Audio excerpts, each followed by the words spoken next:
Besides the stellar work of the three principals, there are terrific performances throughout Three Strangers. Joan Loring, Robert Shane, and Alan Napier are all vivid in their roles. But a special shout-out to Rosalind Ivan in the role of Lady Rhea Belladon. This is how you make the most of a supporting role, something at which Ivan was a master. I could have watched her and Sidney Greenstreet playing off each other for the entire movie. Ivan appeared in several other notable noirs, but she wasn't always this amusing. In the fabulous 1944 film The Suspect, she was such a shrew to husband Charles Laughton, the audience cheers his bumping her off. She essentially repeated the role the following year, opposite Edward G. Robinson in Scarlet Street. And she'd reunite with Greenstreet, Peter Lorre, Joan Loring, and several other members of the Three Strangers cast for another London-based noir released the same year at the same studio, The Verdict, in which Sidney Greenstreet gives a performance that may top the one in this film. Now, as for Geraldine Fitzgerald, I have to assume D.P. Arthur Edison was utterly beguiled by her. I don't think she ever looked more beautiful on screen than she does in this film.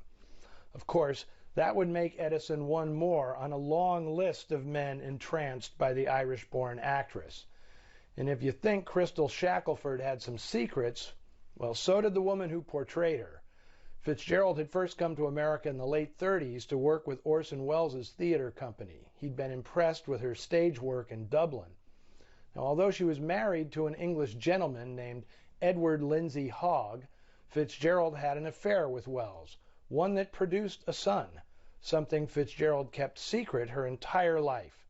The young man, Michael Lindsay Hogg, began to have suspicions about his parentage, especially as Welles continued to reappear in his life at opportune times, and people began commenting on their uncanny resemblance.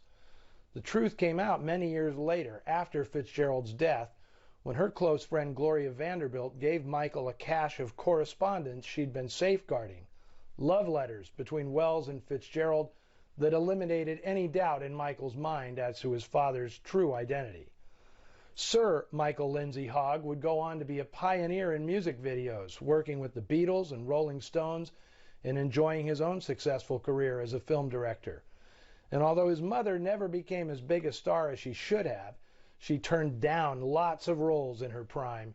Fitzgerald had a long and fulfilling career, which included such notable films as The Pawnbroker, Rachel, and Harry and Tonto. She even played opposite Rodney Dangerfield in the 1983 comedy Easy Money, which is a long way from the Oscar nomination she earned opposite Laurence Olivier and Merle Oberon in 1939's Wuthering Heights. I'll wind it up today with a few comments about another of this film's female stars, Kuan Yin, Chinese goddess of fate and destiny. After I presented Three Strangers back in 2015 as part of the TCM Summer of Darkness, I was contacted by a fellow named Steve Weston, who has an intriguing obsession. He tracks appearances of Kuan Yin in Hollywood movies and has so far cataloged more than 450 sightings in films from virtually every studio. Steve wondered if there might be a hidden meaning in it all. After all, it's believed the use of Diego Rivera's 1935 painting, The Flower Carrier, which adorns the walls of many a noir household, was a symbolic sign of allegiance among opponents of the House Committee on Un-American Activities. Mr. Weston thinks there may be a similar significance to the prominent placement of Kuan Yin in so many movies across all genres.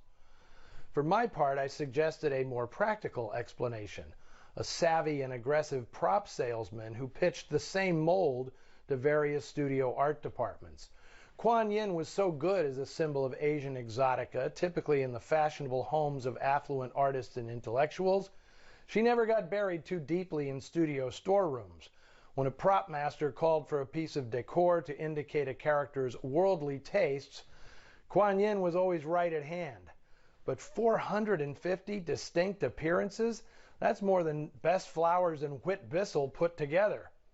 Well, don't forget to chime in on the Noir Alley Facebook page and Twitter feed, and then come back and join me next week for an encore presentation with a fresh intro and outro of one of the best movies we've shown on Noir Alley, The Breaking Point, starring John Garfield, Patricia Neal, and Phyllis Thaxter.